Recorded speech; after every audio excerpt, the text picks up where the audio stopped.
People say in big tech, code is just soulless logic you can buy.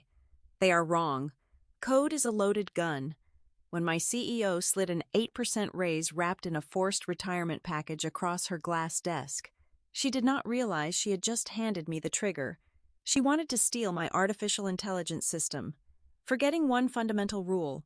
The architect of the maze always knows exactly where the self-destruct button is hidden. Hello and welcome back to the Boss Revenge Stories channel. Thank you so much for your continuous support. Unfortunately, YouTube has completely demonetized our channel, leaving us with absolutely zero budget to operate, which means we are forced to pause all new video uploads here for the foreseeable future and transition our operations over to Patreon. If you enjoyed today's story, please consider supporting us by joining our Patreon community, where you can listen to exclusive, true stories that are much longer, more detailed, and too intense for YouTube, all brought to life by multiple emotional voice actors. You can join by simply scanning the QR code on your screen or by clicking the Patreon link down in the video description or pinned comment. Now, let us dive straight into today's story, told from the perspective of our main character, Isla Cooper. The air conditioning on the 40th floor of Aura Dynamics always ran too cold. It felt less like a technology startup in the heart of Austin, Texas, and more like an operating room, perfect for surgical extractions, perfect for severing ties. I am 34 years old, and for the last 5 years, I have been the lead artificial intelligence systems engineer here. I built the brain that drives our autonomous freight trucks. Today, that brain was being hijacked. I sat across from Veronica, our chief executive officer. She wore a tailored white suit that cost more than my first car. Her posture was flawless. Her eyes were entirely devoid of warmth. Between us, resting on the surface of the immaculate glass conference table, lay a single sheet of paper. "It is a very generous offer, Isla," Veronica said. Her voice was smooth, practiced. "An 8% bump in your base salary. Stock options vest immediately. All you need to do is sign." I looked down at the paper. It was not a promotion. It was a golden muzzle. Embedded in the fine print was a suffocating 5-year non-compete agreement. It would legally bar me from working anywhere near autonomous vehicle technology until I was nearly 40. "And if I politely decline?" I asked, keeping my voice completely flat. Veronica smiled. It was not a friendly expression. "Then you will take an immediate, voluntary retirement, effective as of this exact minute, and it would be such a shame, Isla, especially since our security team is about to discover a massive data leak originating directly from your terminal. Negligence of that magnitude could ruin a career permanently. It might even invite federal charges." The threat hung in the freezing air of the room. She had it all planned out. The fabricated logs, the perfectly timed audit. She was holding a gun to my professional life. I did not need to ask why. I already knew the answer. It all came down to the Sentinel protocol. I wrote Sentinel from scratch. It was a fail-safe, a deep-layer security protocol designed to do one specific thing: if a truck's primary sensors encountered conflicting data or began to fail, Sentinel would instantly take control and safely force the vehicle to pull over. It was the only thing standing between a minor software glitch and a highway massacre. But safety requires processing power. Safety takes time. Veronica was currently bidding on a massive, highly lucrative contract with the Department of Transportation. The government wanted speed, efficiency, and uninterrupted supply chains. They wanted flawless demonstration metrics by completely gutting my Sentinel protocol.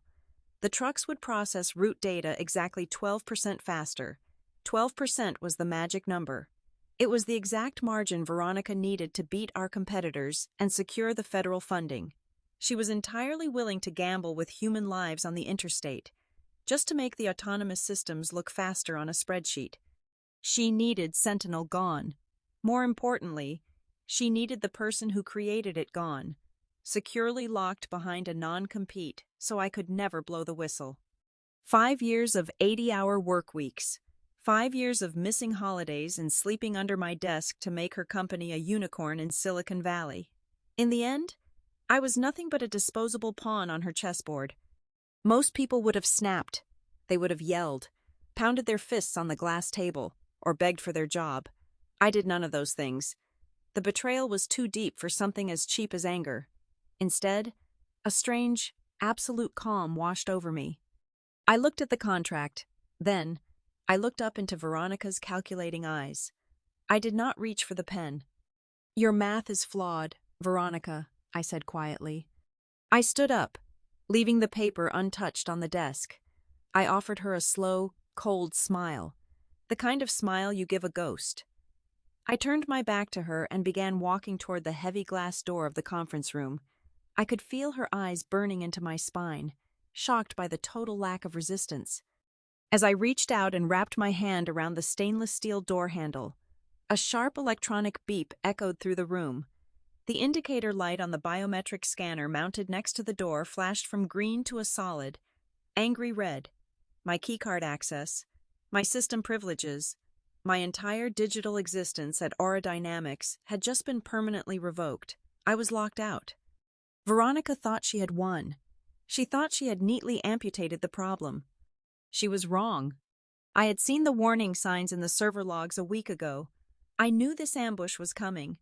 I pushed open the heavy door and walked out into the sterile hallway, feeling the familiar, reassuring weight of my silver pendant resting against my collarbone. Inside that innocent piece of jewelry, safely hidden behind a custom-machined clasp, was a microchip. And on that microchip was a pristine, encrypted copy of the entire original source code core, downloaded the night before. Veronica wanted to play a dirty game of corporate execution. She was about to find out that the architect of the system never leaves without the master key. The fallout was faster than I anticipated. Within 48 hours of walking out of that glass box, my name was absolute poison in the industry.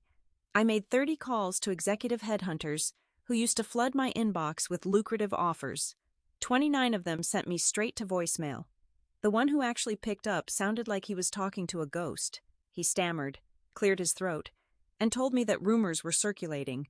Vicious, highly specific rumors about severe data mishandling, unstable code architecture, and a volatile temperament.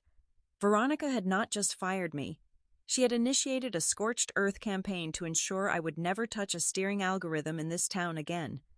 I was backed into a corner, with my reputation bleeding out. But Veronica had made one critical miscalculation. When you back a predator into a corner, you do not break their spirit. You just force them to bare their teeth. It was time to play my hand face up.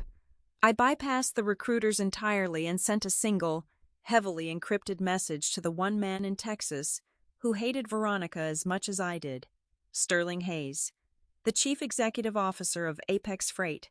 They were our biggest, most aggressive rival, and they were bleeding market share to Aura Dynamics. We met on a Tuesday night at a subterranean jazz lounge hidden beneath the streets of downtown Austin. The place was dimly lit, reeking of expensive bourbon, old money, and quiet desperation. It was the perfect backdrop for a deal made in the shadows. Sterling walked in exactly 10 minutes late, a classic power play. He was a shark in a bespoke charcoal suit, carrying an aura of arrogance that took up all the oxygen in the room. He sat across from me, signaling the bartender for a drink without even looking up. "I am only giving you 5 minutes, Isla," Sterling said, leaning back against the leather booth. "I know exactly who you are, and I know exactly what your former boss is saying about you.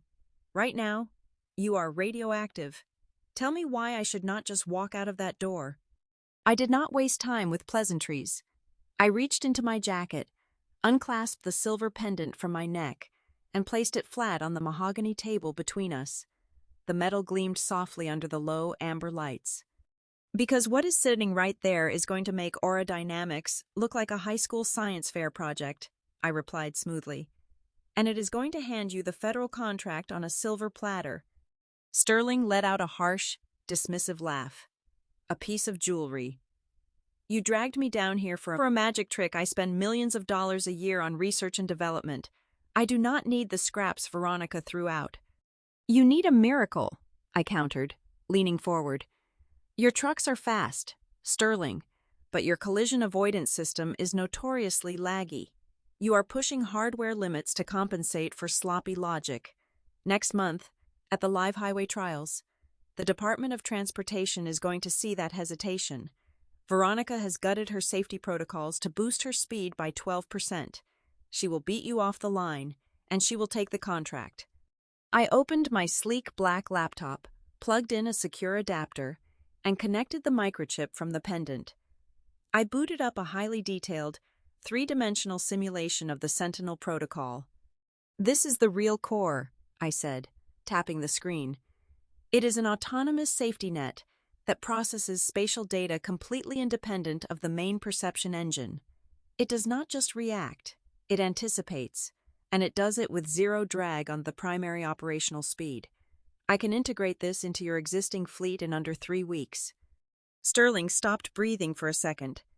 His eyes locked onto the screen as the simulation ran a high-speed blowout scenario. The digital Apex truck seamlessly identified the hazard, calculated a flawless trajectory, and stabilized perfectly. The metrics flashing across the screen were undeniable. The arrogant smirk melted off his face, replaced by the raw, hungry stare of a capitalist who just spotted a gold mine. The atmosphere shifted instantly. The hunter had just realized he was staring at the ultimate weapon. "You have the uncompiled source code," Sterling whispered, his voice completely devoid of its previous mocking tone. "Every single line of it," I confirmed. Sterling did not hesitate. "I will buy the code outright. 7 figures, wired to an offshore account by tomorrow morning. Furthermore, I want you in my building by 8 o'clock tomorrow. You will step in as my new Chief Technology Officer. You have one job. Isla, you are going to integrate this code, and you are going to use it to humiliate Veronica during the live broadcast next month. I want her company completely destroyed on national television." "Do we have a deal?" he asked, extending a manicured hand across the table. "We have a deal," I said, reaching out to shake his hand.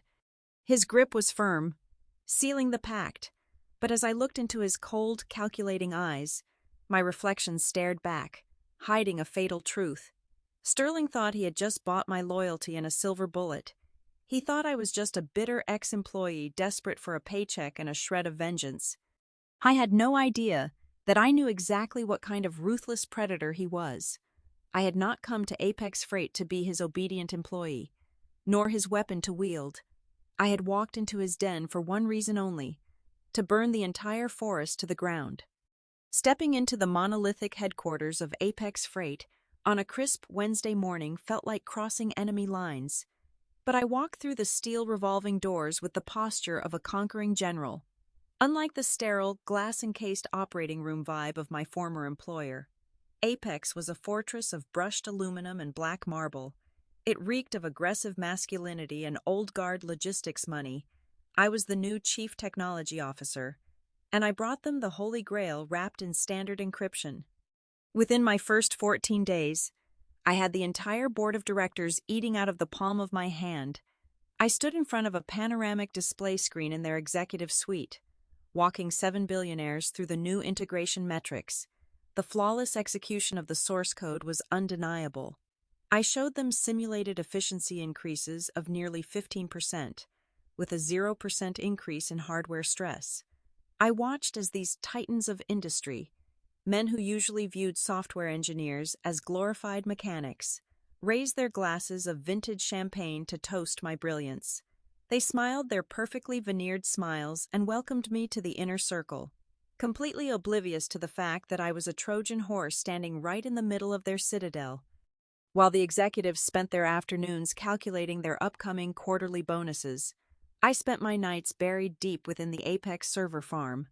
Integrating a foreign neural network into an existing fleet is a chaotic, noisy process, which provided the perfect camouflage for my real work.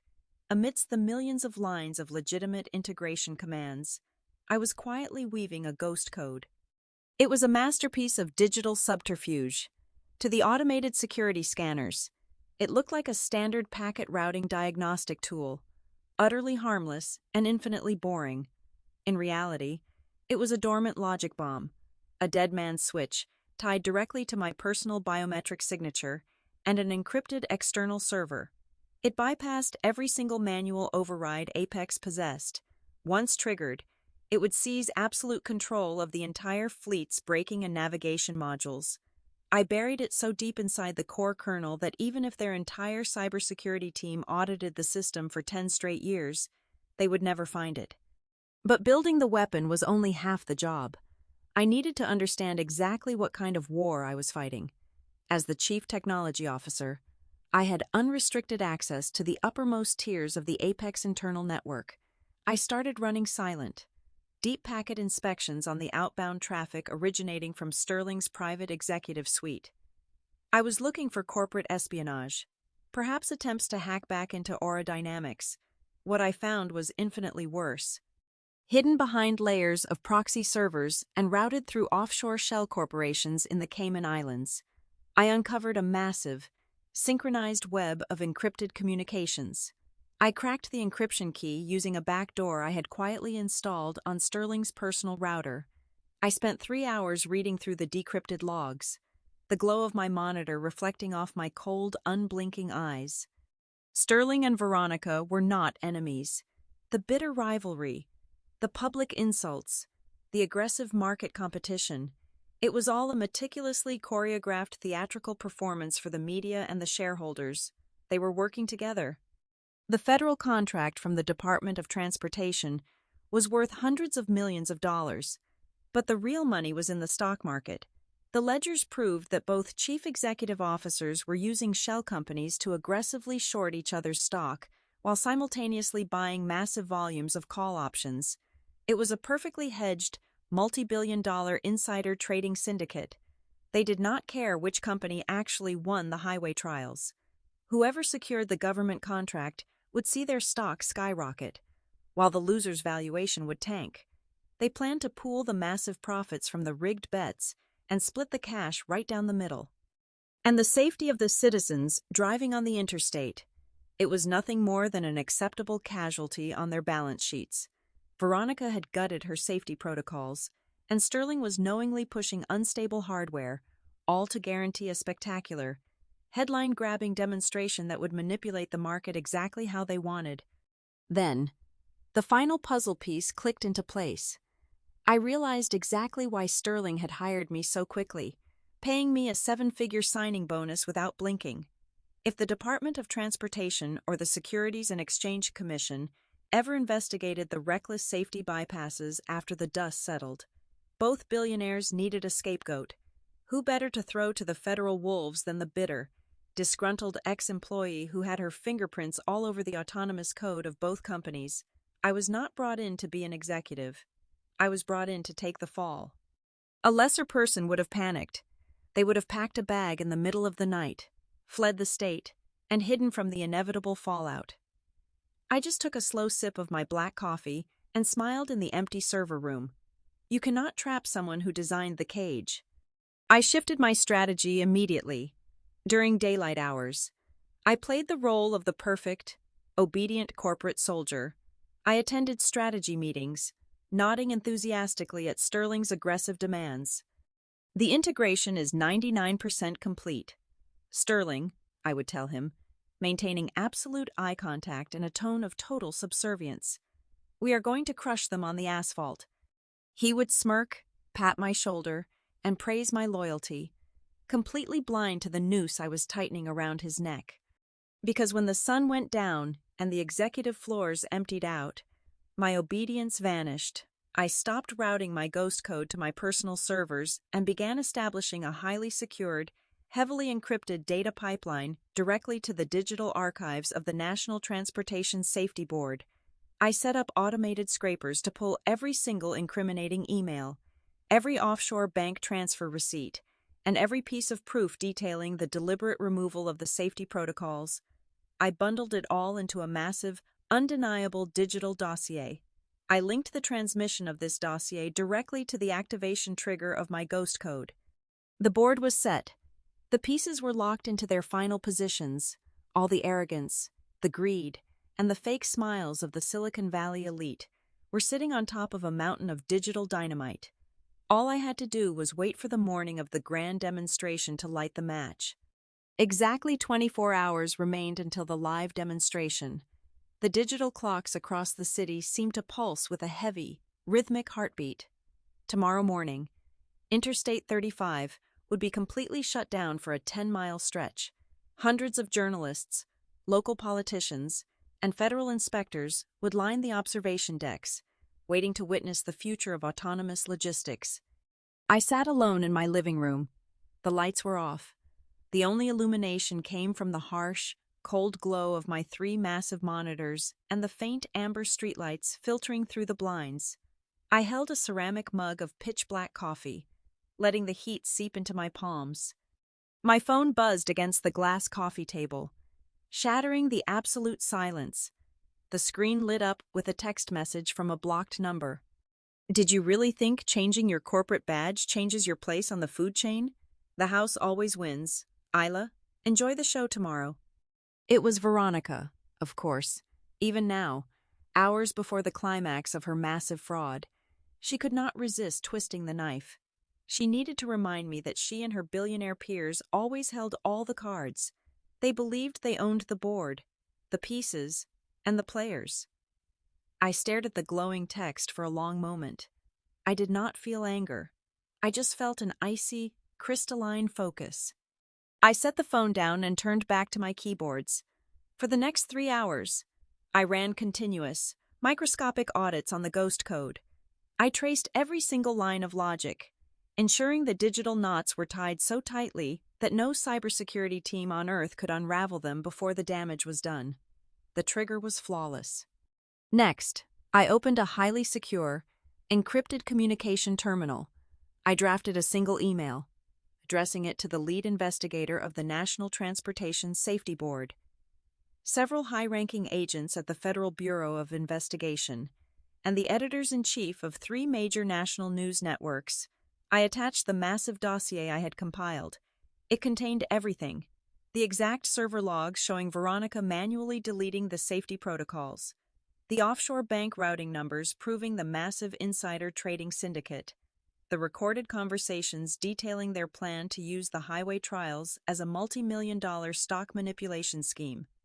I set the email on a strict countdown timer.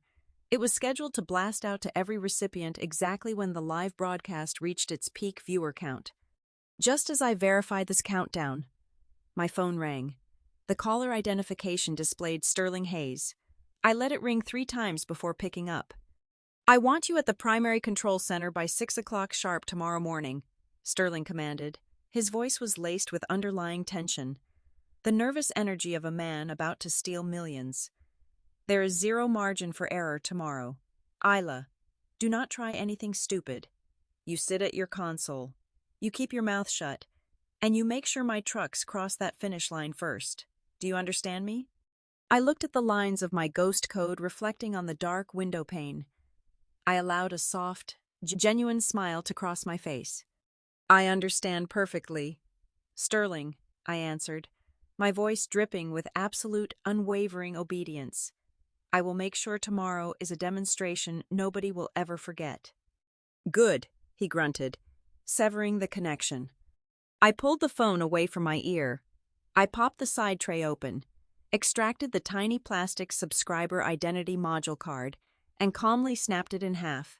I tossed the broken pieces into the trash can. The countdown had started. The time for taking orders was officially over. The morning sun barely pierced the heavy, steel-gray clouds looming over Interstate 35. The air was thick with the scent of rain and hot asphalt. This was the moment, the live demonstration. Millions of viewers were glued to their screens across the nation, watching news helicopters circle like vultures over the freshly cordoned-off stretch of highway. Down below, 2 convoys of autonomous heavy freight trucks idled at the starting line, massive beasts of steel and silicon waiting for the digital command to launch. In the VIP observation pavilion overlooking the route, Veronica was in her element. She stood before a bank of microphones, wearing a sharp navy suit, smiling flawlessly for the government officials and media representatives. Behind her, a massive digital display showcased the real-time telemetry of the aerodynamics fleet. What you are about to witness today is the absolute pinnacle of logistical efficiency, Veronica announced to the crowd, her voice carrying absolute confidence. We have optimized our processing engines to deliver unprecedented speed without hesitation. She knew exactly what she was saying. She was bragging about the exact modifications that had stripped the vehicles of their safety nets. Miles away, inside the fortified command center of Apex Freight, Sterling Hayes paced like a caged tiger. He was surrounded by dozens of technicians frantically monitoring glowing dashboards. The live feed from the news helicopters reflected in his eyes. He grinned, anticipating the massive windfall of cash that was about to flood their offshore accounts. "Launch them," Sterling barked. The synchronized command was given. The massive 40-ton trucks surged forward. They accelerated smoothly, merging onto the empty lanes of Interstate 35. The speedometer climbed rapidly, 50 miles per hour, 60 miles per hour, 70 miles per hour. The heavy engines roared, tearing through the heavy winds that were beginning to sweep across the Texas plains. For the first 10 minutes, everything looked perfect. The media praised the smooth synchronization. The stock tickers at the bottom of the news broadcasts began to surge wildly as traders reacted to the flawless performance. Then, the convoys approached the notorious Devil's Curve. It was a sharp, banking turn cutting through a treacherous rocky incline. As if on cue, the dark clouds finally broke, unleashing a sudden, violent sheet of rain across the highway. The asphalt instantly became a slick, frictionless mirror. This was the exact scenario the Sentinel Protocol was built for. It was the exact scenario Veronica had blindly deleted to save processing time.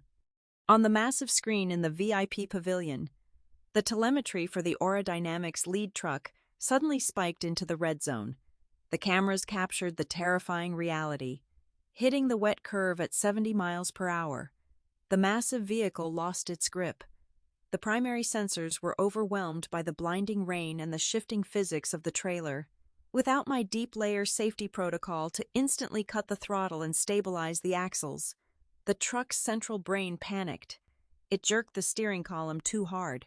The trailer began to violently fishtail, swaying dangerously across 2 lanes. The crowd in the observation deck gasped.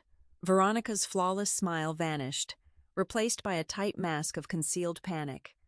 Back at the Apex Command Center, Sterling saw the aerodynamics truck struggling on the live feed. His eyes lit up with predatory greed. This was not just about the stock market anymore. This was about absolute, humiliating domination on live television. "She is losing control," Sterling shouted over the hum of the servers. "This is our shot. Override the convoy spacing. Push our lead truck to 80 miles per hour. I want our vehicle to blast past her right on the curve. Show the entire world that Apex does not flinch." "Sir, the weather conditions are highly unstable," the lead technician warned, his hands hovering over the keyboard. "I said accelerate," Sterling roared. "Do it now." The technician slammed the execute key. On the highway, the massive black Apex truck roared, surging forward through the blinding rain. It pulled up into the passing lane, its massive tires spraying walls of water. It drew parallel to the violently swaying aerodynamics truck. 2 40-ton mechanical giants, entirely devoid of human drivers, careening side by side into a deadly curve at highway speeds. It was the perfect visual for the cameras. It was the exact climax they had manufactured. And it was the exact moment I pulled the trigger. Inside the Apex Command Center, the technician's console suddenly emitted a piercing, continuous alarm. The vibrant green metrics on the main display shattered into fragmented lines of code, then instantly flashed to a deep, critical red. "What is happening?" Sterling demanded, rushing to the console. "I do not know," the technician yelled, his fingers flying across the keys in a desperate blur. "We have lost telemetry. The steering modules are not responding. The braking modules are offline. The entire core system is locked down." At the exact same second, miles away in the VIP pavilion, Veronica's presentation screen glitched. the polished graphics of the aerodynamics network vanished. Sirens began to wail from the observation deck's security consoles. "Initiate the manual overrides," Veronica screamed into her headset, abandoning all pretense of composure in front of the stunned government officials. "Cut the engines remotely. Pull them over." "We cannot," a frantic voice echoed back through her earpiece. "Our administrator access has been completely revoked. Someone has seized the root directory." Both billionaires, separated by miles of city infrastructure, but united by their arrogance, stared in sheer horror at their respective command screens. The complex data streams, the camera feeds, the GPS locators, everything was wiped completely clean.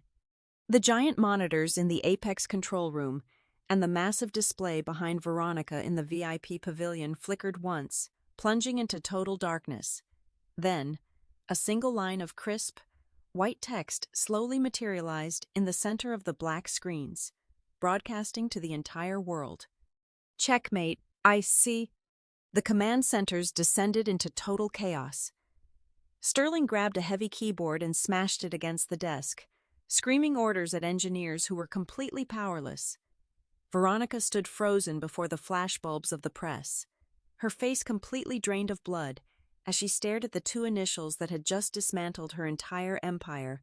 They were completely blind, completely locked out, and entirely at my mercy. The millions of viewers watching the live broadcast held their breath, expecting a catastrophic collision of steel and cargo. They expected a fireball on the rain-slicked asphalt of Interstate 35. But my ghost code was never designed to be an instrument of destruction. I am an engineer of safety, not a murderer.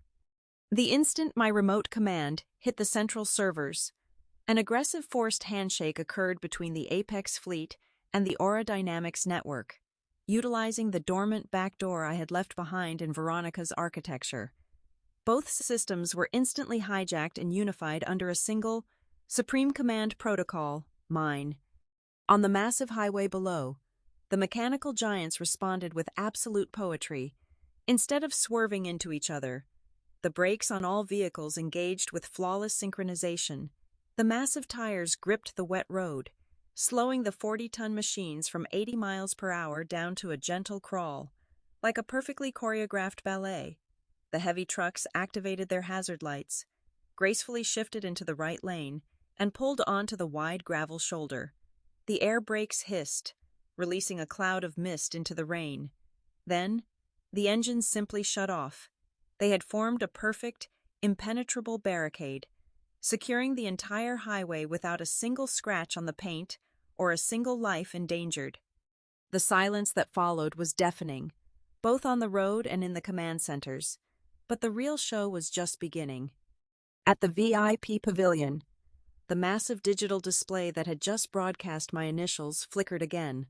The black screen was violently replaced by a cascading flood of raw, undeniable data.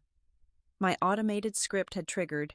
Every single encrypted email exchanged between Veronica and Sterling over the past 12 months flashed across the monitor in bold letters. It showed their coordinated efforts to aggressively short their own company stocks. It displayed the offshore bank account routing numbers in the Cayman Islands. Most damning of all, an audio recording began to play over the pavilion's massive speaker system. It was Veronica's voice, crystal clear and chillingly callous, instructing her lead developers to completely bypass the safety protocols to ensure a faster track time for the government demonstration. The crowd of federal officials, transportation secretaries, and journalists erupted into absolute chaos. Cameras flashed relentlessly, capturing every line of the illegal conspiracy currently being projected for the entire world to see. I was not sitting in the Apex Command Center when the digital bomb went off. I was comfortably seated in the back of a heavily armored black sport utility vehicle, parked on a grassy ridge overlooking the sharp curve of Interstate 35. Sitting beside me was the lead investigator for the Federal Bureau of Investigation, who had spent the entire night verifying the mountain of evidence I had sent him. "Your timing is impeccable, Miss Cooper," the agent said, looking through a pair of tactical binoculars at the immobilized trucks down below. "I have always prided myself on efficiency," I replied, watching a fleet of federal vehicles with flashing red and blue lights swarm the VIP pavilion in the distance.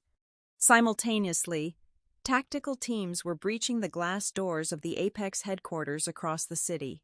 Sterling Hayes did not even have time to reboot his locked systems before federal agents stormed his executive suite, throwing him against his mahogany desk and locking cold steel handcuffs around his wrists.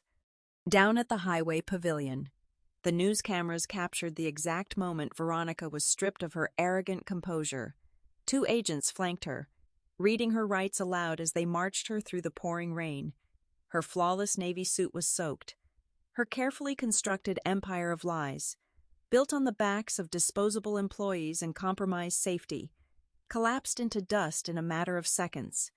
They were both going to federal prison for a very long time, charged with massive wire fraud, insider trading, and severe reckless endangerment of the public. I pressed the button on my armrest, rolling down the tinted window of the vehicle. The cold, damp Texas wind rushed in, carrying the scent of rain and victory. I took a deep, cleansing breath. I did not need the insulting 8% raise Veronica had slid across her glass desk. I certainly did not need the hollow title of Chief Technology Officer that Sterling had tried to buy my loyalty with. This morning, right before the demonstration began, I had finalized a completely independent contract with the Department of Defense and the Federal Transportation Authority. I sold the exclusive government licensing rights to the Sentinel Protocol for tens of millions of dollars. I had just rewritten the rules of Silicon Valley, and I did it all without compromising a single line of my own moral code. I smiled at the horizon. The maze belonged to me now. Thank you so much to everyone for listening to my story today. I would love to know where you are tuning in from, so please drop your city or country in the comments below. If you found today's story thrilling and want to hear more, I have an important update for you. Because YouTube has demonetized our channel, we will absolutely not be uploading any new videos here in the future. We are transitioning our entire operation over to Patreon. Please help us keep these stories alive by joining the Boss Revenge Stories Patreon community. There, you can listen to the absolute best, highly exclusive true stories that are simply too intense to publicize on YouTube. You can easily join us by scanning the QR code currently on your screen, or by clicking the Patreon link provided in the description box and the pinned comment below. Thank you for your incredible support, and I will see you over there.